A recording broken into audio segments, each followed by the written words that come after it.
Nepal, Scotland and Netherland को लेके ना कल एक रिपोर्ट आई थी क्रिकबज के ऊपर कि यार ये 3 टीम हो सकता है कि आपके टेस्ट नेशन में जो है वो शामिल कर दिया जाए, अगर ये जो नया आइडिया है Tier 2 सिस्टम वाला टेस्ट क्रिकेट के अंदर, अगर वो नया आइडिया इंप्लीमेंट हो जाता है तो।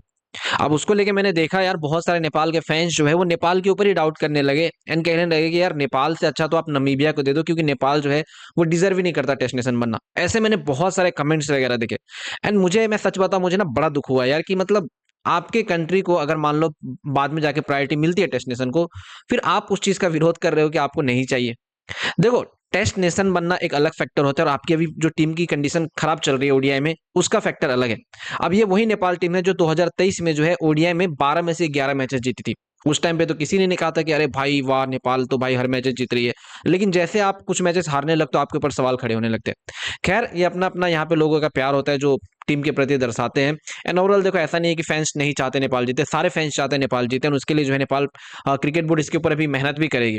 हालांकि 2024 में अगर आप देखो तो बहुत ज्यादा सक्सेस नहीं मिली, आप वर्ल्ड कप में जो है वहां पे मतलब हार जाते हो एंड फिर आपका जो है ओडीआई में उतना अच्छा खासा परफॉर्मेंस नहीं रहता है। लेकिन इसका मतलब ये नहीं कि हर एक साल जो है आपका बुरा जाए, क्योंकि 2023 से अगर आप देखो तो नेपाल को बहुत अच्छी सक्सेस मिली थी। एशिया कप खेला था आपने, वर्ल्ड कप क्वालिफायर खेला था।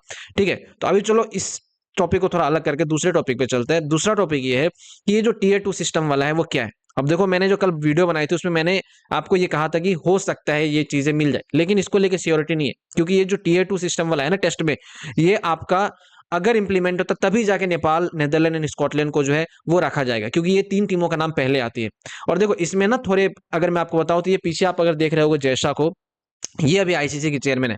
एंड ये जो पर्सन है ना अपने जैसा, इनको भाई क्रिकेट में बिजनेस बहुत अच्छा दिखता है। ये क्रिकेट गेम भी चलाते हैं, दूसरी तरफ से बिजनेस भी करते हैं। एंड मैंने आपको हमेशा बताया कि अगर क्रिकेट को चलाना है तो आपके पास ऑडियंस होनी चाहिए। तो नेपाल एक ऐसा कंट्री है जिनके पास एशिया के अंदर अच्छी ऑडियंस है। अगर आप देखो इंडिया, पाकिस्तान, बांग्लादेश, श्रीलंका के बाद तो, हालांकि इन सब नेशन से पहले ही आती है नेपाल ऑडियंस के फैक्टर में, क्योंकि जिस तरीके का क्रेज नेपाल में है, तो वो एक फैक्टर हो जाता है कि आपको अगर टेस्ट नेशन का भी मिलता भी है तो वो एक फैक्टर होगा कि यार आपके नेपाल से अच्छी खासी रेवेन्यू जो है वो जनरेट होगी, जो कि इंडिया, पाकिस्तान और बाकी जो एशिया की कंट्रीज है वो जनरेट करके देती है आईसीसी को। उसमें नेपाल को महत्व दिया जाएगा।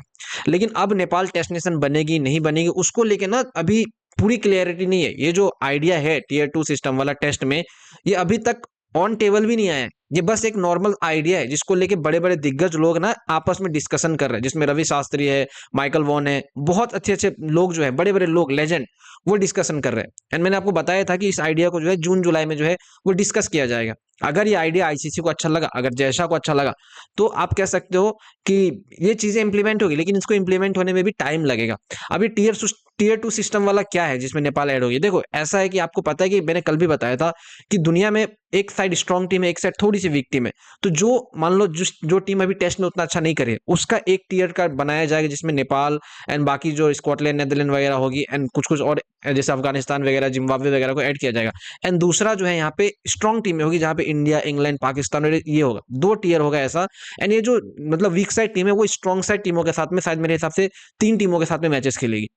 अगर मान लो नेपाल अगर Tier 2 में है तो वो Tier 1 की टीम जैसे इंडिया है तो उनके साथ में एक मैच खेलेगी, पाकिस्तान के साथ एक मैच खेलेगी, या तो फिर श्रीलंका या फिर ऑस्ट्रेलिया के साथ एक मैच खेलेगी। ये वाला सिस्टम है, ऐसा एक आइडिया बनाया गया है। समझ रहे हो? तो इस तरीके से चीजें जो है वो होगी अगर ये चीजें इंप्लीमेंट होती है। लेकिन अभी तक ये चीजें इंप्लीमेंट नहीं हुई है, बस ये एक आइडिया है।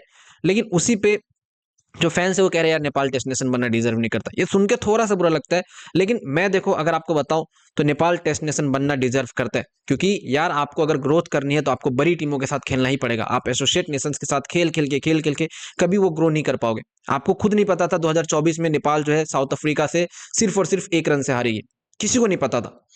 बांग्लादेश को सिर्फ और सिर्फ 106 रन पे आप आउट कर दोगे, ये आपको भी नहीं पता था। तो अगर आपको टीम की हार दिखती है तो उनकी अच्छाइयां भी देखना चाहिए। खैर, ये अपना अपना पर्सनल ओपिनियन होता है, लेकिन मेरे हिसाब से नेपाल टेस्ट नेशन बनना डिजर्व करती है। अगर 2027 में भी मिले, 28 में भी मिले, जब भी मिले, अगर ये सिस्टम, अगर ये जो आइडिया है वो इंप्लीमेंट नहीं हो के अगर नॉर्मल भी अगर नेपाल को मिलता है तो मैं कहूंगा नेपाल को टेस्ट नेशन मिलना चाहिए, बिकॉज नेपाल डिजर्व करता है इसमें। एंड ये आप नेपाल के क्रिकेट की ही फायदा होगा, नेपाल के क्रिकेट की ही ग्रोथ होगा। तब आप बड़े बड़े कंट्रीज के साथ बायलैटरल्स खेल पाओगे। आपको तो ये वर्ल्ड कप में क्वालिफिकेशंस के लिए इतने सारे मैचेस नहीं खेलने पड़ेंगे, आप डायरेक्ट क्वालिफाई हो जाओगे। ये वाली जो है कह सकते हो बेनिफिट्स मिलती है टेस्ट नेशन बनने के बाद। बाकी इसको लेके जो कुछ कहना आप नीचे कमेंट में बताना। बहुत सारे लोग को आइडिया नहीं है टेस्ट नेशन बनने के बाद बेनिफिट क्या होता है, इसलिए जो है लोग कहते नहीं बनना चाहिए, लेकिन नेपाल को टेस्ट नेशन बनना चाहिए। एंड मेरा तो इसमें पूरा सपोर्ट है। अगर आईसीसी बनाना चाहती है नेपाल को, तो मैं तो कहूंगा सबसे पहला देश नेपाल होना चाहिए जिसको टेस्ट नेशन बनना चाहिए।